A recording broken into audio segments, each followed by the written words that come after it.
Good afternoon. I'm happy to be here, and I'm anxious to hear what our candidates have to say. I went to hear them at the Civic Federation several weeks ago, and so it will be interesting to see how their presentations have matured in these last few weeks.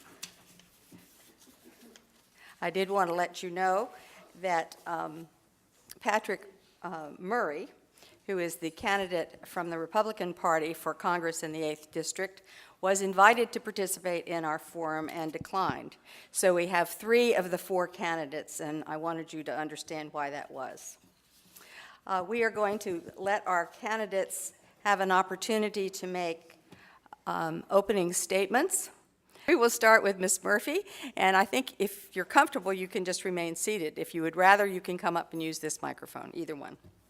Good afternoon, and thank you, Marjorie, for inviting us and hostessing us. And American University Women, thank you. And, of course, League of Women Voters, who have patiently supported voting rights for so long. And we would really like to return to all those good things that League of Women Voters has advocated on voting rights.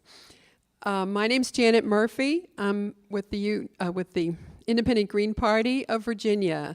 The Independent Green Party has been organized in Virginia for 10 years. We have 3 basic messages. One is more trains, less traffic, a positive solution, save lives, save energy, and support in wealth in our communities and property and business income. More candidates and less apathy in government. Grassroots democracy really needs to call forth more candidates. Candidates can get on the ballot at all levels, county, city, state, federal level, and we advocate for those voices to come out.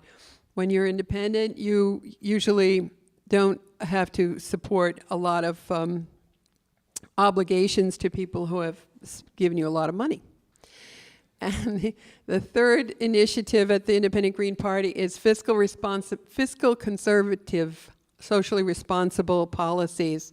Fiscally conservatives means to balance the budget, and the recommendation of the Independent Green Party is to bring the troops home, close over 200 bases in Germany, including the Bavarian ski resort, and turn to green energy as the answer to how to support our new jobs that we need and our conservative balancing of the budget.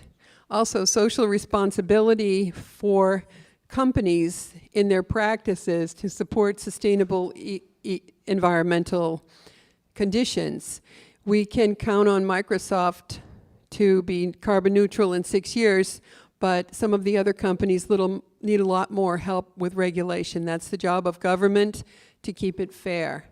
So we need to have the planet is for everybody, not just for the profit folks.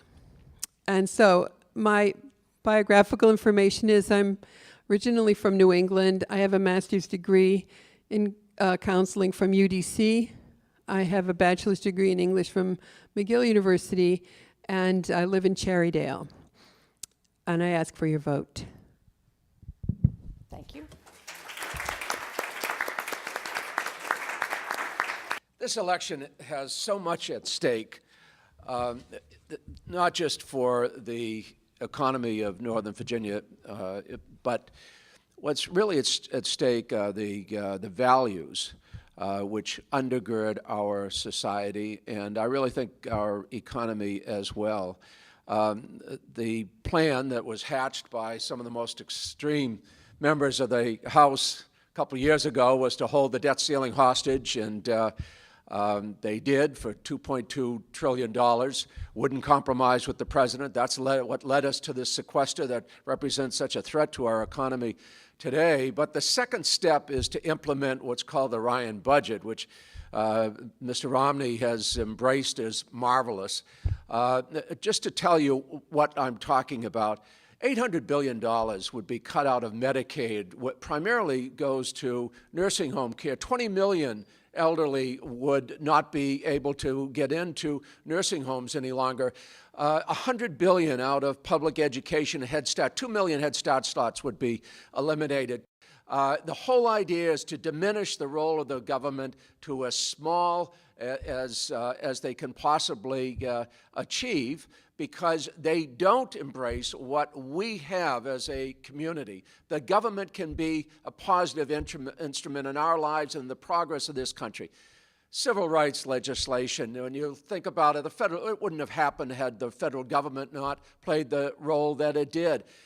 Research and innovation, the internet that led to the economic boom in the 1990s. When you think about so much of the progress that has happened in terms of the growth of the middle class, all of that, the federal government had an instrumental role.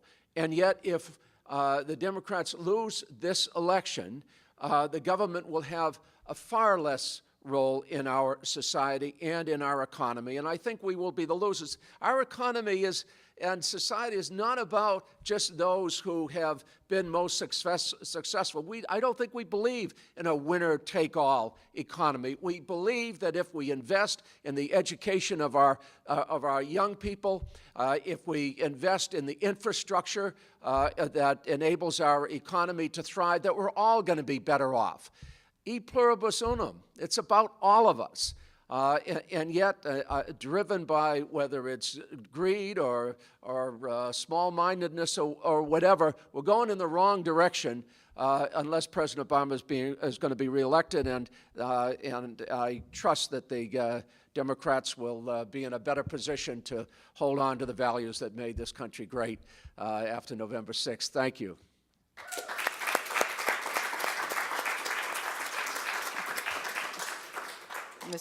Mr. Howell. Thank you, Marjorie. Our problems are man-made, so they can be solved by man. No problem of human destiny is beyond human beings. President John F. Kennedy.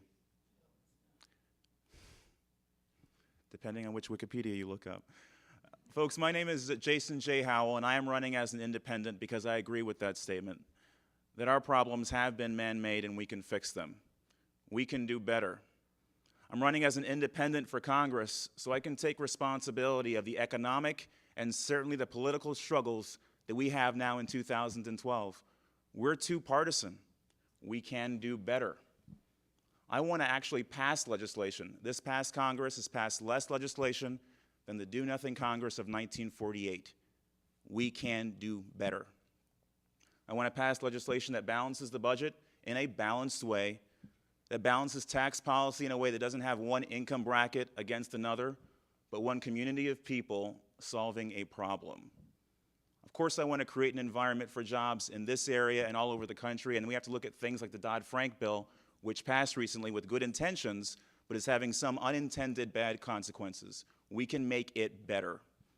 And with my colleagues in Congress, I want to do something that we should have been doing for the past 20 years, which is actually extending telecommuting policy government-wide so that this area could actually slip from number 1 in traffic in the country, maybe to number 2 or 3. That would be huge. If I could do that, then I'd not only ask for your vote this time around, I'd ask for it again in 2014. But here's my background.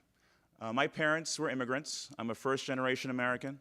I was born in California, but spent the past 25 years of my life right here in Virginia, in Northern Virginia. My parents came back from the Caribbean, where we spent 5 years of my life. We moved to Fairfax County. I just celebrated my 20-year high school reunion from W.T. Woodson High School out in Fairfax. After high school, I worked my way through college, both Northern Virginia Community College and George Mason University. I earned a degree in accounting. And while I was working, I worked in banking. And I understood and learned senior citizens coming in to survive on interest and on their Social Security checks and what that meant. I learned that at a very young age. And in accounting, I learned that books need to be balanced at some point. At some point, we need to do it right. And after accounting, I became a recruiter for accounting and finance folks. And that gave me the great opportunity of actually getting people a job. I did that as a commission-only person. I did it for 3 years.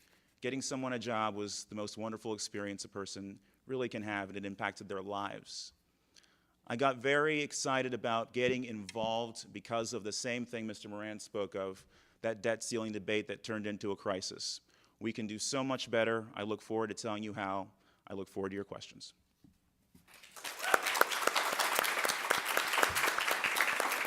Thank you very much for your statements. Thank you. The first question is, what will you do to end gridlock in Congress? That is, both parties working together to solve our problems. And since we started first with Ms. Murphy, we'll start now with Mr. Moran. Thank you, Marjorie. Norm Ornstein and Thomas Mann wrote a book recently saying it's even worse than you think. But we've talked with both of them, and they said, in this case, it is the extremism of the majority party in the House, the Republican Party, who refuses to negotiate, to compromise.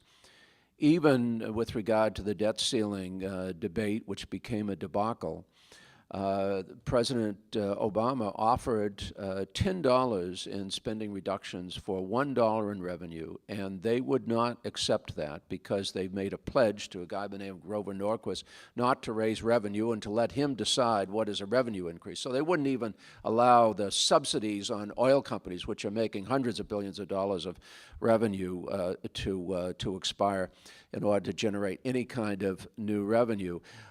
So I think what we have to do is to bring it to the American people. Ask for people who represent you to be willing to compromise, to look for the greater good.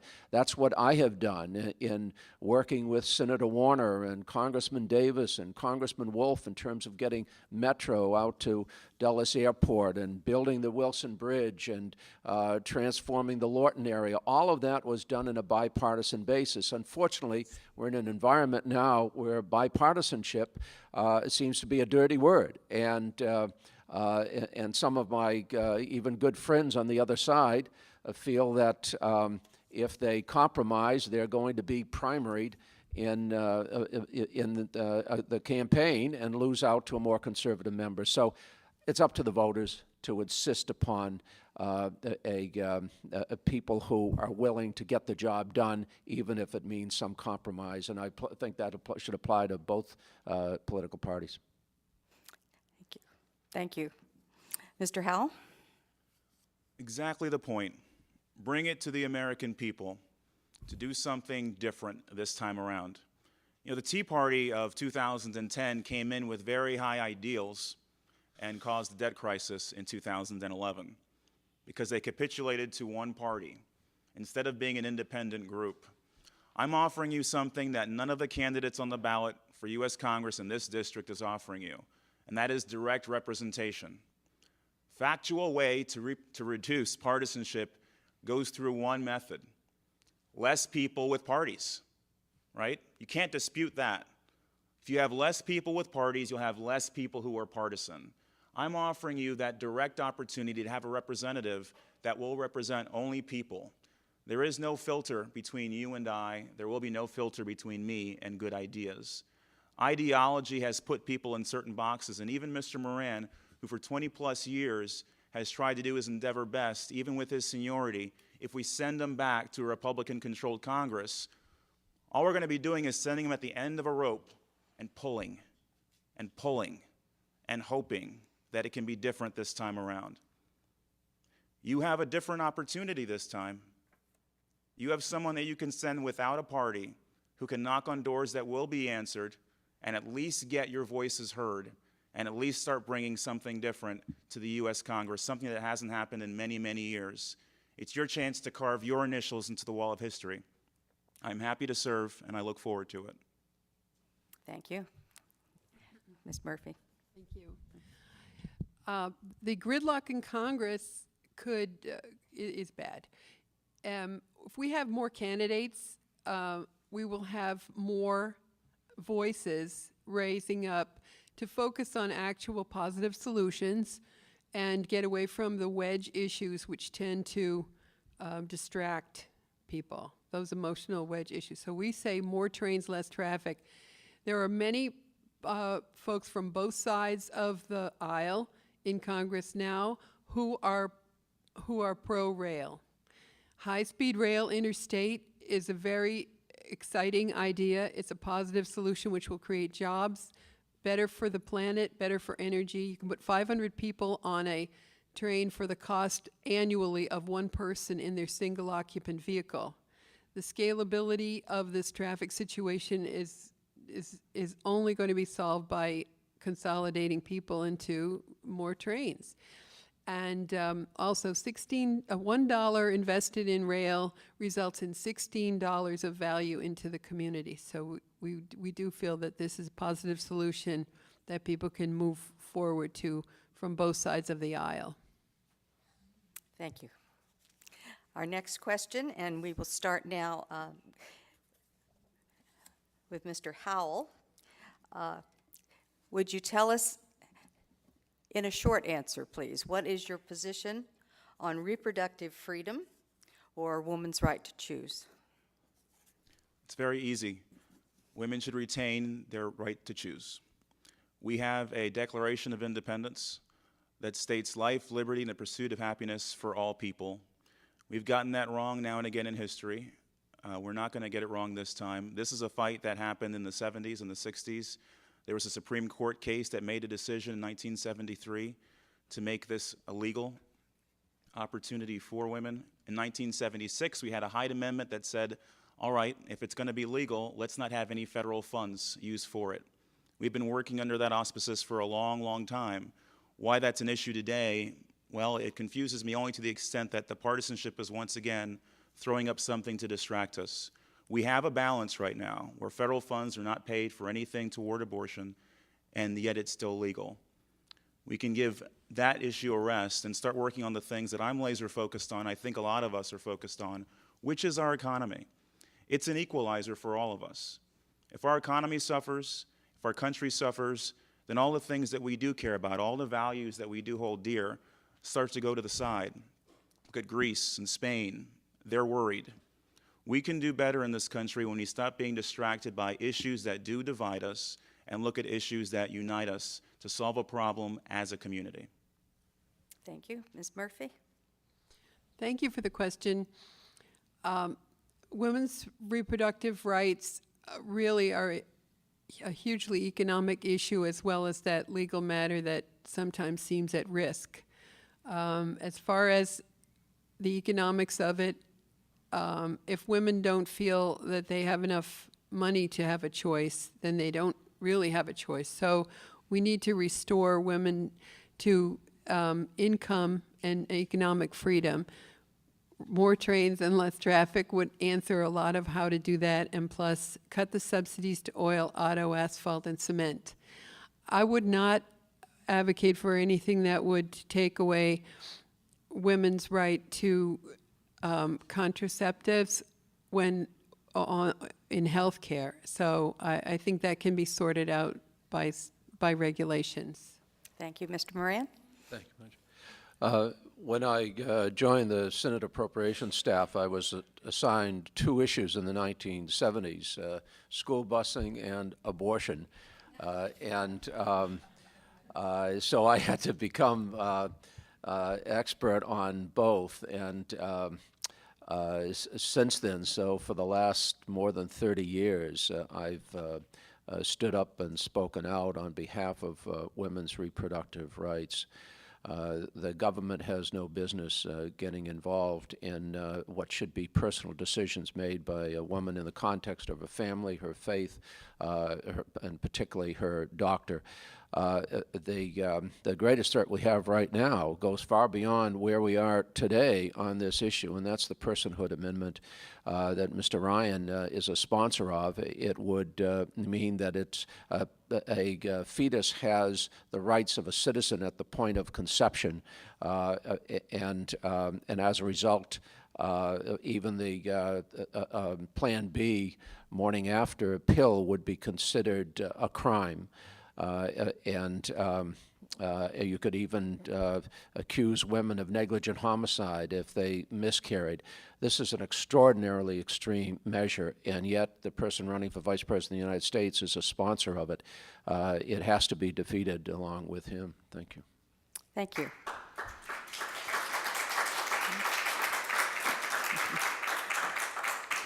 I'd like to go on to our next question, and we will start with Ms. Murphy as the first responder. And this question is about the federal budget. It's a question from someone in our audience who asks, would you speak to the need for funding for consumer protection? For example, the current episode of tainted steroids and other protections for workers. How should the federal budget deal with these needs? What about the steroids? I'm sorry, Marjorie. What was the question? What were the words before steroids? Tainted. Tainted. Oh, we have the company, yes. yeah, With meningitis in the... Yes, Okay, the resulting meningitis and see. deaths. yeah. Please repeat the question. Okay. Would you speak to the need for funding for consumer protection? And the examples that were given were the current episode with tainted steroids by this company that evidently is not under federal regulation, and other protections for workers in the workplace. Thank you. I believe I read that that particular issue was a problem with murky regulations, and that the company had problems before, and the regulations were the problem. So as far as funding, I think it would be a good idea to fund the department, probably the Food Safety Act, probably, or the Agriculture Department may have that jurisdiction, and fund that because we need security in the drug industry. Marjorie, what was the last part of the question? Well, it just gave another example Yeah. of need for protections, and that is workers in the workplace from, dangers in the workplace. Well, I'm a big, I support OSHA and workers in the workplace. I also support green energy, so we should really be stopping all these coal mines and so forth, and no uranium mining in Virginia, please. So those are my general answers so far. Thank you. Okay. Mr. Moran? When the Democrats were in the majority in the Congress and Nancy Pelosi was Speaker, we passed authorization for the Consumer Protection Bureau. Since we lost the majority, there have been several attempts to repeal that authorization and to roll back efforts to regulate. This is one of the areas that needs to be better regulated. It's not just the chemicals that are allowed in medical treatments, but it's the combinant effect of many of those chemicals and the ability to hold companies responsible, accountable, if there are adverse effects of the use of any product that they're selling. It's not just about suspending. They need to know that they will be held accountable financially. The Consumer Protection Bureau, I think, is a very important agency. It's one that represents the American people. It's one that's been opposed by the Chamber of Commerce, and unfortunately, virtually all of the Republican Party, I think every member has voted against its continuance. It's very important that we continue it and that we fund it, and the budget that's being contemplated would zero it out. But I strongly support. I was a sponsor, one of the many sponsors of that legislation, and that would have better enabled us to have greater transparency as well. So this is one of the effects, and we're going to see more of this stuff if we don't have a Consumer Protection Bureau fighting on behalf of the American people. Thank you. Mr. Howell? Sure. Well, the problem that you seem to be referencing is the compounding facilities that work with pharmaceuticals. It used to be up to the 1950s, they were small, they did very little work, and now these days they're doing a lot of work, combining different kinds of medicines, trying to create specialties for special illnesses. And that was the root of the problem, and they are not being regulated by the 15 different agencies that regulate food and medicine. So it's a kind of an interesting challenge that we have in the federal government, because we have a lot of regulation, but not all of it is necessarily effective. And then when you try to fix that, instead of making them more effective, we add more. So there is a Consumer Protection Bureau in the Dodd-Frank Act, and it is already starting to do good work, but it could have not been needed if we had the agencies in place doing the work they needed to. For example, with the banking issues that we've had since 2008, there are a myriad of agencies that regulate banks, but none of them decided to take action when they saw what was happening with credit default swaps and insurances and mortgage-backed securities and so many different things. All of them thought someone else was doing it because there were so many others. And when you have 15 people in a room, whoever spilled the milk, you could say the other guy did it. If we actually say, how about we get together and make them more effective, then it isn't a question about big government and small government. It's a question of effective government. With partisanship, that's what you get. You get one group that says, I want it to be big, big, big as possible because we need it, we need it, we need it. And another group that says, make it small so it fits down a bathtub. Ridiculous, both of them. Let's be effective, let's be nuanced, and the only way we can do that is to step outside of the partisanship and say, I'm not representing one label or another, I'm representing people. And here's what people are saying. And the only way we can affect that is if we actually come together as a community, you, me, and 142,000 of our neighbors, and say that we are so tired of the partisanship that we are going to send someone who isn't partisan. That message sent to the rest of the 434 people in Congress will stiffen their spines. They'll start to say, you know what? Maybe it isn't always about party. Maybe I can do more than trust my tribe. Maybe I can trust the voters. I can trust people. By doing that, we're going to get to what we really want, which isn't big or small, more or less. It's effective. That's what my campaign is about, and that is what I'm offering you on November 6th. Thank you.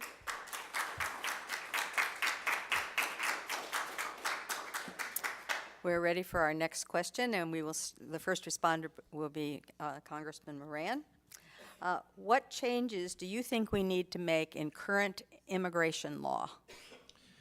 I'm an original sponsor of the immigration reform that my party, the Democratic Party, has sponsored. In fact, it was largely written by a young woman who lives in Arlington, who graduated from Arlington high schools.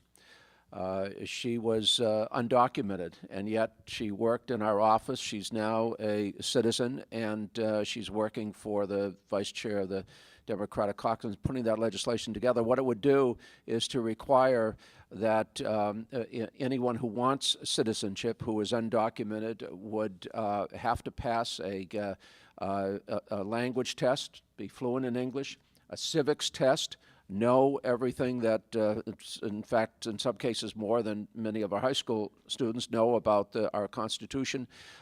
They would have to pay any back taxes. They would have to have a clean criminal record, and they would have to go to the back of the line in terms of getting their citizenship. But they would be on a path to citizenship. And as far as I'm concerned, no one is an illegal person. This nation is a nation of immigrants. We should be looking for ways to provide a path to citizenship for everyone in this country. And the reality is, with the baby boom generation retiring, we need a lot of young, hard-working people, in fact, coming into this country. So if that makes me pro-immigrant, I'm strongly pro-immigrant, and because I know that it's one of the strengths of this country. Thank you. Mr. Howell? Well, I spent 6 years on the board of the Association of Latino Professionals in Finance and Accounting, and it gave me a really interesting window into professionally what's happening with immigration. But what gave me a very common window was my own experience. My parents were immigrants. That means I've got immigrants in my family. That means I understand what they had to go through to become citizens or even permanent residents or just to maintain their permanent residency. My father and my sister never actually became U.S. citizens. They were happy with the designations that they had. And I can't imagine that they would have to worry about getting deported. But because of a 1997 appropriations bill, ERARA as it's called, right now, our last year, we deported 400,000 people, the most ever. That's a record. And it's sad, because some of those people actually had green cards. But that legislation made it so that if you have the tiniest of infractions, judges don't have the ability to make a distinction between really bad infraction versus someone that really hurt somebody. And so that's why we have the high level of deportations, and that's why Mr. Obama had to make some kind of change to actually say students shouldn't be involved in the worst and most record size of our deportations, which was, in part, a very good thing. But specifically, what can we do besides talk about immigration and say it should be this or should be not this? Right now, our immigration services is under Department of Homeland Security. And what happens with this service, this USCIS, they are a user fee agency. That means all the money they get from people paying fees. It's not taxpayer dollars, it's not us. Right now they have a line around the door of people who want to get into this country, but they can't actually reduce that line quickly because as a user fee agency, they have to put all of their money into the general fund and then request it back. So you have this situation where if I make 10 bucks, I give it to the general fund, and then I say, can I have it back? And the general fund says, all right, we'll give it back to you. But they can never actually earn more. If we change the accounting rule and say user fee agencies will have control of their money, then if they have a line around the door, they can increase the size of the agency without taxpayer dollars and reduce that line around the door to get new visas and to get residency and to become citizens. We can then encourage the behavior that we want practically by saying there are enough people to process something that won't take 5 or 10 years. Because if you're hungry, you want a job, you have a family that you want to take care of, you want it today. You're going to break the law to get it done. But if we can provide a way to do it legally, quickly, effectively, there's that word again, then we can encourage the behavior we want from people who are immigrants just like us. Thank you.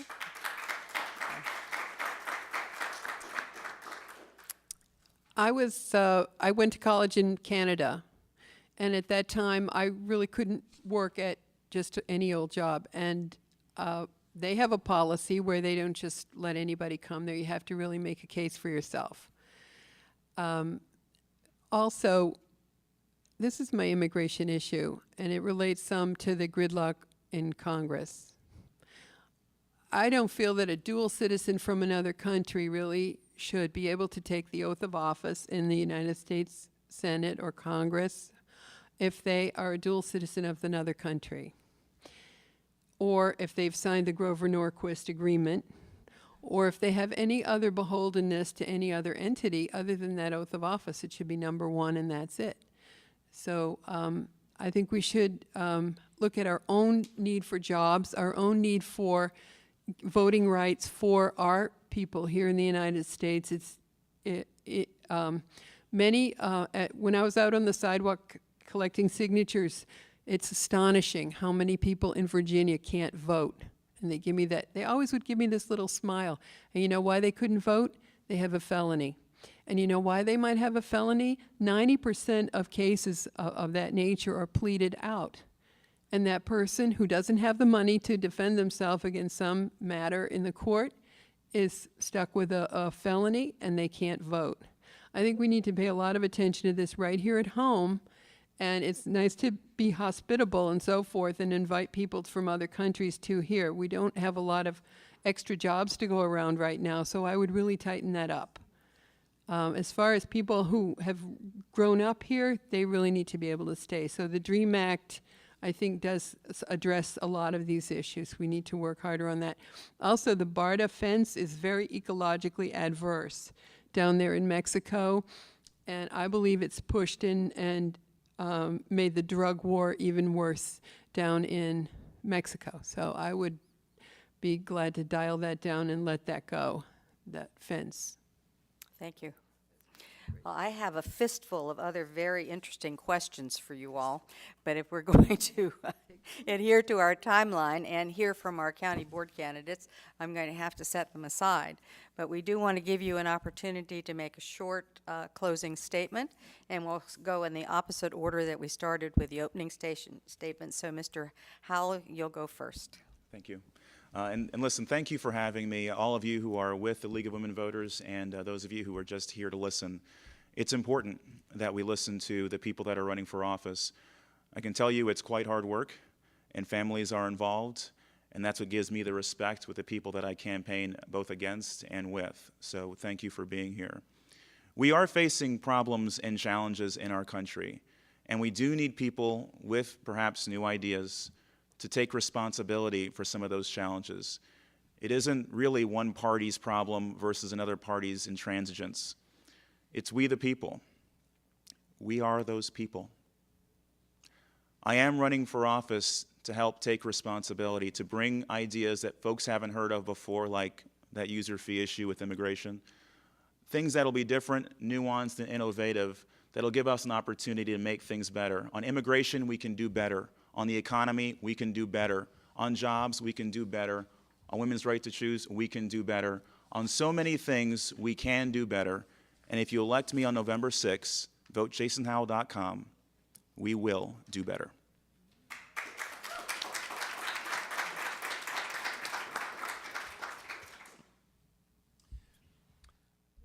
I continue to run for the Congress because of the quality of the community that I have the privilege of representing. And the League of Women Voters is reflective of the quality that I'm referring to. We have a terrific economy. It's focused around public transportation.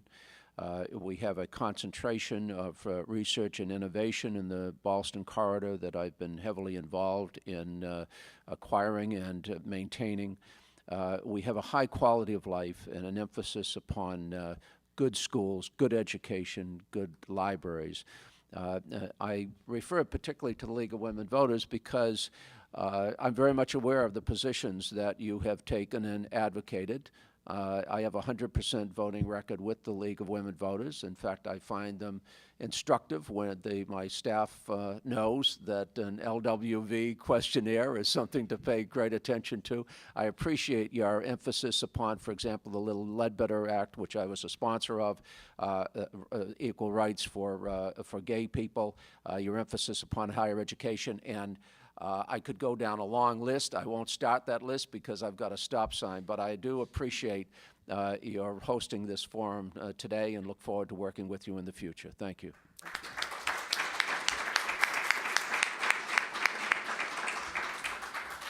Thank you. It's a privilege to be here with you, Mr. Moran, and Jason, and Marjorie, and the League, and American University, and the AIM. Arlington Independent Media.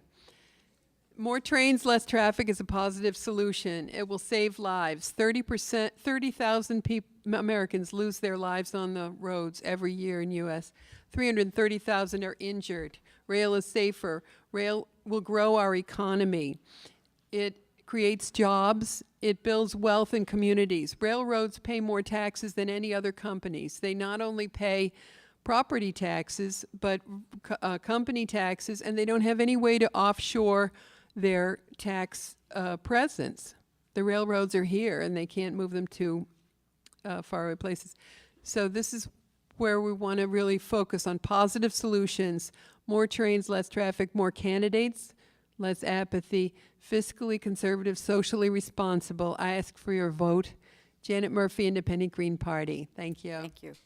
Thank you to all of our candidates for being so responsive and respectful. Thank you.